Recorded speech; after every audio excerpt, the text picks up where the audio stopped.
Well, we can talk now to Dr. Sara Vakhturi, who is founder and president of SVB Energy International. That's a strategic consulting firm in the US, and she joins me from Washington.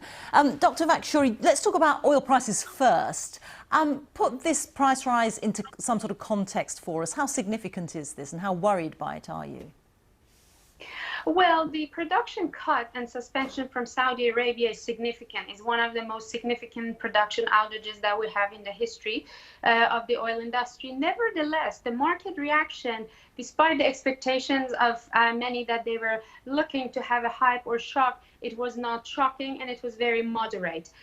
It could be much more significant if you look at the scale of the outage and the fact that Saudi Arabia is hosting and holding the largest spare capacity in a market that usually helps the interruption in such events. And because of the attack and the suspension of production in this Abqaiq processing unit, most of this spare capacity is out of question.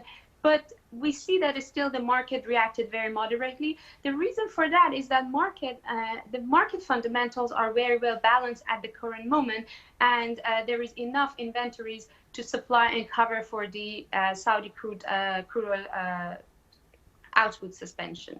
And I suppose it depends on how quickly the supply can be reinstated.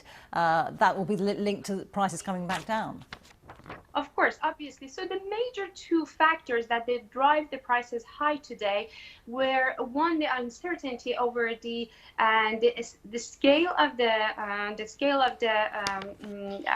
destruction and the duration of the outage. So basically, how fast the Saudi can restore its production is really the determining factor of how the prices would move in the next few weeks and days.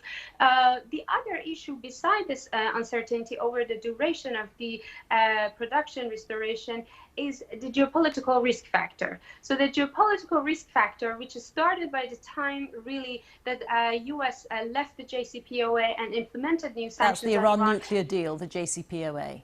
Exactly. So yeah, Iran threatened that if it cannot export its oil, it's not going to allow any of its neighbors to export oil. The risk, the geopolitical risk, was not taken very seriously. But after the tanker attacks and now what we have in Saudi Arabia, the market and the prices have taken this geopolitical risk premium much more seriously. So even if we see the Saudi oil production coming back online, and even the market fundamentals are in right and good shape as of now. We had U.S. government, U.S. president releasing the permission for release of U.S. strategic petroleum reserve in case of emergency. Yet that strategic and that geopolitical risk premium is going to placed in the prices, and it might take for a while for the market to get back its comfort and confidence that there's not going to be such incident in the future.